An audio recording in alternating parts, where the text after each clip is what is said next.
हर साल मैं अक्सर बहुत सारे स्टूडेंट देखता हूँ जो अपने मिस्टेक्स को नोटिस नहीं करके फिर से ड्रॉप लेते हैं और सेम मिस्टेक दोबारा करते जाते हैं और फिर भी नीट क्रैक नहीं कर पाते। फिजिक्स बहुत सारे स्टूडेंट का वीक हो सकता है ताकि हम बाकी के 3 मंथ्स रिवीजन के लिए मिस्टेक्स पे काम करने के लिए दे सको। अगर आप अगले 10 महीने रेगुलर बेसिस पे आप स्टडी करते जाते हो, हर एक दिन आप अपने मिस्टेक्स पे काम करते हो। हेलो दोस्तों, तो क्या हालचाल। तो अगर आपने नीट 2024 का एग्जाम दिया था और आपके उतने अच्छे स्कोर नहीं आ रहे हैं और आप डिसाइड कर चुके हो कि आपको ड्रॉप लेना है ताकि नीट 2025 क्रैक कर सको। अब अगर आप एक ड्रॉपर हो, ड्रॉपर से आप कैसे टॉपर बन सकते हो, यानी कि 700 प्लस कैसे स्कोर कर सकते हो या फिर एम्स की जर्नी कैसे कर सकते हो। अगर आपने अच्छा खासा सिलेबस लास्ट ईयर कंप्लीट कर रखा है तो इस वीडियो में सब कुछ कवर करने वाला और जो कुछ भी मैं बताऊंगा ना, हर एक पॉइंट अच्छे से समझना। तो चलो वीडियो को शुरू करते हैं। अच्छा, अगर आपने लास्ट ईयर पूरी तरह से सिलेबस कंप्लीट किया था, भले ही अच्छे से ना किया हो, लेकिन सिलेबस अगर आपने कंप्लीट किया है, आपके स्कोर अभी अगर 300, 400, 500 आ रहे हैं तो आपके लिए 700 प्लस ना ईजी हो सकता है, बहुत ज्यादा ईजी हो सकता है, क्योंकि आपने लास्ट ईयर सिलेबस कंप्लीट किया था। बस यहाँ पे आपको इंप्रूवमेंट की जरूरत है। अगर आपने लास्ट ईयर सिलेबस कंप्लीट नहीं भी किया था, 50-60% किया था, कैसे आप इतने मार्क्स तक ला सकते हो, सब कुछ इसी वीडियो में आपको मिल जाएगा। सबसे पहले अभी आपका वर्क क्या रहेगा कि आप अपना सिलेबस पहले एनालाइज कर लो। आप देखो कि कितने चैप्टर्स आपने लास्ट ईयर अच्छे से कंप्लीट कर रखा था। जितने भी चैप्टर्स आपने कंप्लीट कर रखा है उन सारे चैप्टर्स का ना पहले लिस्ट बना लो, ठीक है। उसी के साथ आप ये देखो कि अगर आपने लास्ट ईयर अच्छे से प्रिपरेशन किया था फिर भी आपके मार्क्स नहीं आ रहे हैं तो आपने गलती कहाँ किया था। मिस्टेक्स पे काम करना बहुत ज़्यादा ज़रूरी है। पहले मिस्टेक ढूंढो। हर साल मैं अक्सर बहुत सारे स्टूडेंट देखता हूँ जो अपने मिस्टेक्स को नोटिस नहीं करके फिर से ड्रॉप लेते हैं और सेम मिस्टेक दोबारा करते जाते हैं और फिर भी नीट क्रैक नहीं कर पाते, फिर से ड्रॉप लेना पड़ता है। इसी तरह से टाइम वेस्ट होता है। आप अपना टाइम वेस्ट ना करो, इसलिए आपको अपने मिस्टेक्स को एनालाइज करना, मिस्टेक्स को देखो, उन सब मिस्टेक्स को लिखो और उन मिस्टेक्स पे ही पहले काम करना स्टार्ट करो। चाहे कोई भी मिस्टेक हो, सिली मिस्टेक्स थे या फिर बुक्स में मिस्टेक्स थे, पढ़े नहीं थे, कुछ भी था। उसी के साथ आपके वीकनेस क्या है। वीकनेस मतलब आप हो सकता है कि मोबाइल से एडिक्टेड हो या फिर गर्लफ्रेंड बॉयफ्रेंड रिलेशनशिप में हो या फिर इधर उधर टाइम वेस्ट करते हो, लेजीनेस आता है, पढ़ने का मन नहीं करता है, कोई भी वीकनेस है, उन वीकनेस को आप लिखो। लिखना बहुत ज़्यादा जरूरी है।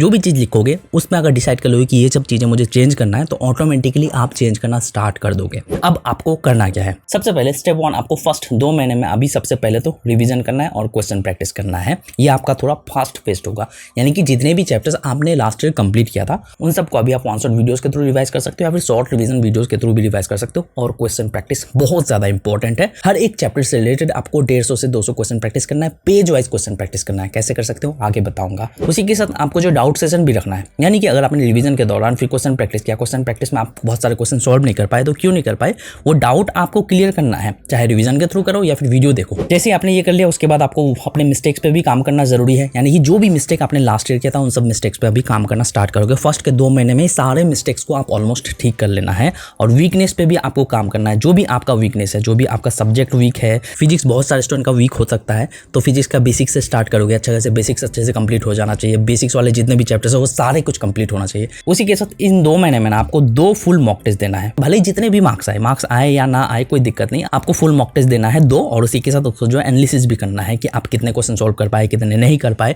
कितने क्यों नहीं कर पाए, रीजन क्या हुआ। अगर आपने पढ़ रखा है फिर भी सॉल्व नहीं कर पाए तो क्यों नहीं कर पाए, उन क्वेश्चन से रिलेटेड टॉपिक को दोबारा पढ़ना है, अच्छे से क्लियर करना है, फिर उससे रिलेटेड क्वेश्चन प्रैक्टिस करना है। हर एक पॉइंट पे आपको अपना मिस्टेक्स देखना जरूरी है, क्योंकि आप एक ऑलरेडी ड्रॉपर हो, सेकंड टाइम आप नीट एग्जाम दे रहे हो, थर्ड टाइम दे रहे हो, तो यहाँ पे आपको हर एक पॉइंट पे काम करना जरूरी है। उसके बाद बारी आ जाती है कंसिस्टेंट। किसी भी हाल में रेगुलर बेसिस पे आपको स्टडी करना ही है, एक भी दिन आपको मिस नहीं करना है और मैक्सिमम ट्राई करना है कि आप ज्यादा से ज्यादा स्टडी कर पाओ। डे बाय डे आपको इंप्रूवमेंट करना है, यानी कि आज अगर 2 घंटा पढ़ रहे तो कल 10 मिनट बढ़ा दोगे, फिर 10-10 मिनट करके बढ़ाते रहोगे। और उसी के साथ आपको जो पेज वाइज क्वेश्चन तो प्रैक्टिस करना ही है, PYQs करना ही है। तो PYQs और पेज वाइज क्वेश्चन प्रैक्टिस आप कहाँ से कर सकते हो, इसके लिए मैं आपको रिकमेंड करूंगा NCERT अभ्यास बैच फॉर नीट 2025, जो कि नीट प्रेप एसेंशियल की तरफ से लॉन्च किया गया है। इसमें सबसे बड़ा फीचर यही है कि NCERT के हर एक पेज से रिलेटेड, हर एक लाइन से रिलेटेड आपको क्वेश्चंस मिल जाएगा। यानी कि अगर आपने NCERT के 4-5 पेज कंप्लीट कर लिया, उससे रिलेटेड क्वेश्चन प्रैक्टिस करना चाहते हो, सिंपली इस ऐप को ओपन करोगे और वहां पे जो पेज से रिलेटेड क्वेश्चन प्रैक्टिस करना चाहते हो उन सबको सेलेक्ट करोगे और क्वेश्चन प्रैक्टिस करोगे और आपको वीडियो सॉल्यूशंस भी मिल जाएगा हर एक क्वेश्चन से रिलेटेड। और उसी के साथ दूसरा सबसे बड़ा फीचर यही है कि आपको लास्ट 25 ईयर्स का PYQ मार्क किया हुआ NCERT मिल जाएगा। यानी कि NCERT के कौन से पेज से, कौन से टॉपिक से, कौन से लाइन से ऑलरेडी क्वेश्चन आ चुका है वो मार्क किया हुआ मिल जाएगा और उसी से रिलेटेड आपको हर एक क्वेश्चन से रिलेटेड वीडियो सॉल्यूशंस भी मिल जाएगा। बट यही नहीं, नीट एग्जाम में जितने भी टाइप के क्वेश्चंस आते हैं हर टाइप के क्वेश्चंस मिल जाएगा। Like assertion reasoning type questions हो गया, डायग्राम बेस्ड क्वेश्चंस हो गया, स्टेटमेंट बेस्ड क्वेश्चंस हो गया, लेबलिंग टाइप क्वेश्चंस हो गया, सीक्वेंसिंग टाइप क्वेश्चंस हो गया, मैच टाइप क्वेश्चंस हो गया, ग्राफ इंटरप्रिटेशन टाइप क्वेश्चंस हो गया, PYQ टाइप क्वेश्चंस हो गया। हर टाइप के क्वेश्चंस मिल जाएगा ताकि आप हर तरफ से प्रिपेयर हो पाओ और नीट क्रैक कर पाओ। उसी के साथ फर्स्ट 1000 स्टूडेंट्स के लिए एक बहुत बड़ा ऑफर है, यानी कि AR पावर ऑफ कोर्स आपको फ्री ऑफ कॉस्ट मिल सकता है, जिसमें आपको जितने भी असर्शन रीजनिंग टाइप के क्वेश्चंस हो गया, मैथ्स टाइप क्वेश्चंस हो गया, स्टेटमेंट बेस्ड क्वेश्चंस हो गया और ग्राफ इंटरप्रिटेशन टाइप क्वेश्चंस हो गया, इस टाइप के सारे क्वेश्चंस ना आपको एक ही जगह पे मिल जाएगा, ताकि आपको कहीं और जाके प्रैक्टिस करने की जरूरत ना पड़े। और इस टाइप के क्वेश्चन लास्ट कुछ ईयर से बहुत ज्यादा पूछे जा रहे हैं। तो ये कोर्स आपको फ्री ऑफ कॉस्ट मिल सकता है अगर आप NCERT अभ्यास बैच ज्वाइन करते हो, जो कि आपको 2999 रुपीज में मिल जाएगा। अगर आप उसी के साथ कॉम्बो पैक लेते हो, यानी कि NCERT अभ्यास बैच के साथ बुक्स का पैकेज लेते हो जिसमें आपको 8 मॉड्यूल्स मिल जाएगा, तो उसके साथ भी ये कोर्स आपको फ्री ऑफ कॉस्ट मिल सकता है। तो अगर आप फास्टेस्ट वे से क्वेश्चन प्रैक्टिस करना चाहते हो, टाइम बचाना चाहते हो, पेज वाइज क्वेश्चन प्रैक्टिस करना चाहते हो, तो इसको जरूर ज्वाइन करना। लिंक मैं आपको डिस्क्रिप्शन में एंड कमेंट बॉक्स में प्रोवाइड करा दूंगा। तो चलो वीडियो में आगे बढ़ते हैं। अब उसके बाद बात करता हूँ स्टेप 2 के बारे में, जिसमें आपको 5 मंथ्स देना है और इसमें आप जो है नॉर्मल वे से स्टडी करोगे, यानी कि चैप्टर वाइज स्टडी करोगे, हर एक चैप्टर से रिलेटेड लेक्चर देख के स्टडी करोगे। और यहाँ पे आपका टारगेट क्या रहेगा, पूरा सिलेबस अच्छे से डिटेल वे से कंप्लीट हो जाना चाहिए, यानी कि 7 महीने के अंदर पूरा सिलेबस पूरी तरह से हर एक पॉइंट वाइज डिटेल वे से क्लियर हो जाना चाहिए, ताकि आप बाकी के 3 मंथ्स रिवीजन के लिए, मिस्टेक्स पे काम करने के लिए दे सको। अब यहाँ पे आपको कैसे करना है, सबसे पहली चीज आपको वीकली टेस्ट, पार्ट टेस्ट देना ही है, यानी कि पिछले 6 दिन में या फिर पिछले 15 दिन में जो भी पढ़े उससे रिलेटेड आपको टेस्ट देना है, या फिर कोचिंग के अकॉर्डिंग टेस्ट दे सकते हो अगर कोचिंग ज्वाइन कर रखे हो। उसी के साथ आपको जो मंथली टेस्ट भी देना है, यानी कि यहाँ पे आपका फुल टेस्ट होना चाहिए। आप हो सकता है पिछले 4-5 महीने का मिला के टेस्ट दे सकते हो, फुल टेस्ट हो सकता है या फिर कोचिंग के अकॉर्डिंग टेस्ट दोगे, बट आपको मंथली टेस्ट भी देना है। और उसी के साथ आपको रेगुलर बेसिस पे क्विकली रिवाइज करना जरूरी है, यानी कि 15-20 मिनट देके आपको क्विकली रिवाइज भी करना है और क्विक क्वेश्चंस प्रैक्टिस भी करना है। और उसी के साथ वीकली रिवाइज भी करना है, यानी कि पिछले 6 दिन में जो भी स्टडी किया उसको रिवाइज करोगे। रिवीजन नहीं करोगे तो भूलते जाओगे। रेगुलर रिवीजन करना है, पिछले 6 दिन में जो पढ़े उसको भी रिवाइज करना है, क्योंकि रिवीजन सबसे ज्यादा इंपॉर्टेंट रोल प्ले करता है आपका इसमें। उसी के साथ आपको डेली टारगेट तो सेट करके स्टडी करना ही है। डेली आपको टारगेट सेट करना है, वीकली टारगेट सेट करना है, मंथली टारगेट सेट करना है। हर एक टारगेट को सेट करके स्टडी करना है। हर एक टारगेट को आपको रेगुलर बेसिस पे कंप्लीट करने की कोशिश करना है और आपको रेगुलर बेसिस पे एनालिसिस भी करना है कि आपने कहाँ गलती किया,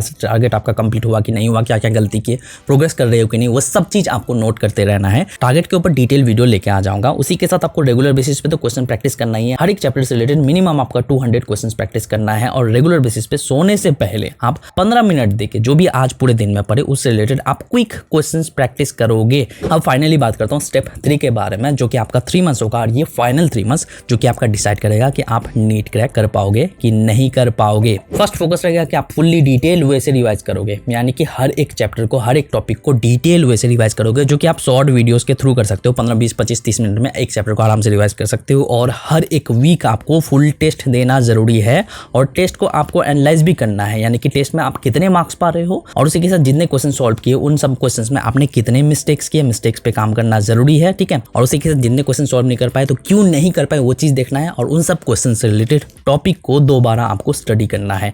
ये आपको जरूरी है। एनालिसिस हर एक टेस्ट के बाद बहुत ज्यादा इंपॉर्टेंट है। उसी के साथ क्वेश्चन प्रैक्टिस तो आपको रेगुलर बेसिस पे करना ही होगा। उसको हाई क्वालिटी क्वेश्चन प्रैक्टिस करना है, यानी कि डिफिकल्टी लेवल के क्वेश्चन प्रैक्टिस करना है और साथ ही साथ आपको PYQs भी करना है। तो लास्ट 3 महीने कोई भी मिस्टेक अगर कर रहे हो तो उन मिस्टेक्स को सुधारना जरूरी है, ताकि आप हर तरफ से नीट के लिए पूरी तरह से प्रिपेयर रह पाओ। देखो, मैं आपको फाइनली यही कहना चाहूंगा, अगर आपने ड्रॉप लिया है लास्ट ईयर, अगर आपने सिलेबस अच्छा खासा कंप्लीट कर रखा था या फिर नहीं भी किया था, 50-60% सिलेबस कंप्लीट किया था, अगर आप अगले 10 महीने रेगुलर बेसिस पे आप स्टडी करते जाते हो, हर एक दिन आप अपने मिस्टेक्स पे काम करते हो, इंप्रूवमेंट पे फोकस करते हो, तो नीट क्रैक भी कर पाओगे और 700+ स्कोर भी कर सकते हो, क्योंकि अब उतना ज्यादा डिफिकल्ट नहीं है इतना स्कोर लाना। और आप ऑलरेडी एक ड्रॉप पर हो, लास्ट ईयर भी आपने प्रिपरेशन किया था, चाहे जितना भी किया हो। तो नीट एग्जाम से रिलेटेड बहुत सारे वीडियोस आपको चैनल पे मिल जाएगा, जाकर चेकआउट कर सकते हो। तो बस मुझे आपको यही बतानी थी। मिलते हैं नेक्स्ट वीडियो के साथ। Thank you.